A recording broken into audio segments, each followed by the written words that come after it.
पहला सवाल है at what angle work done will be half of its maximum value.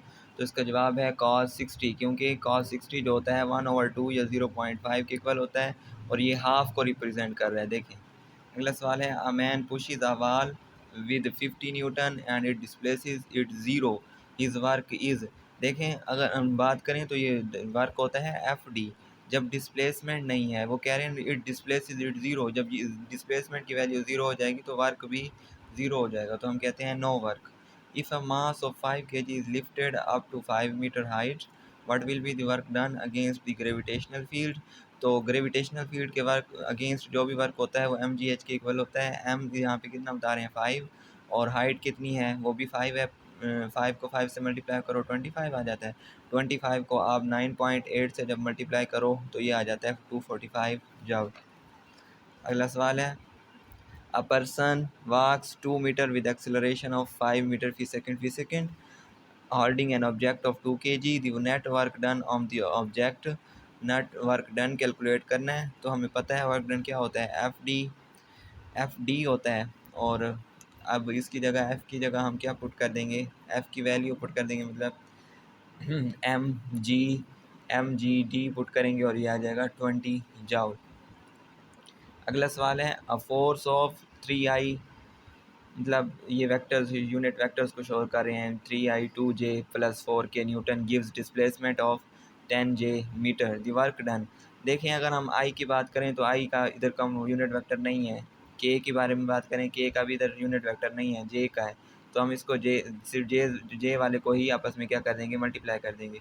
अगर इनको मल्टीप्लाई करना भी चाहें तो ये देखें 3 को इससे मल्टीप्लाई करें तो i और j जो हैं एक दूसरे के परपेंडिकुलर होते हैं और ये ज़ीरो हो जाते हैं।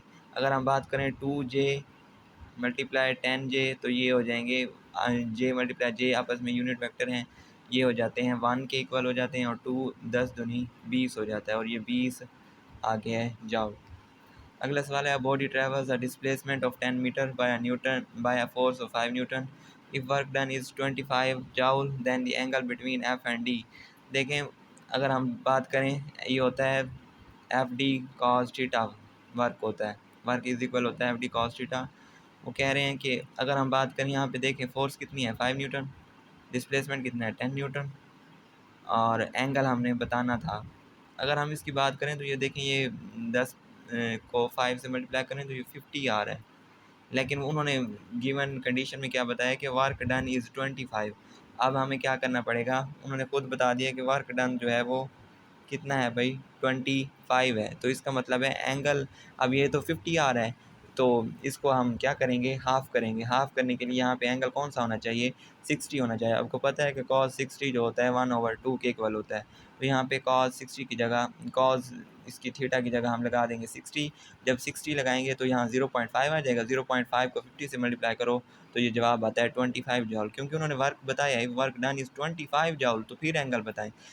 अगर हम इसको इससे मल्टीप्लाई करें तो जवाब 50 आता है, लेकिन उन्होंने वर्क खुद बता दिया, मतलब वर्क को हाफ कर दिया, तो फिर आप बताएं कि एंगल कितना होगा। तो वर्क हमें पहले मैंने इस सवाल में भी आपको बताया था कि work done will be half of its maximum value कब, जब 60 एंगल होता है। तो अगला सवाल मेरा है a person holds a bucket of 60 newton, weight है उसका, he walks 7 meter along the horizontal path and climbs up a vertical distance of 5 meter, the work done by the gravity की वजह से आपको पता है वर्क होता है mgh। तो अब मास इसमें बताया है उन्होंने,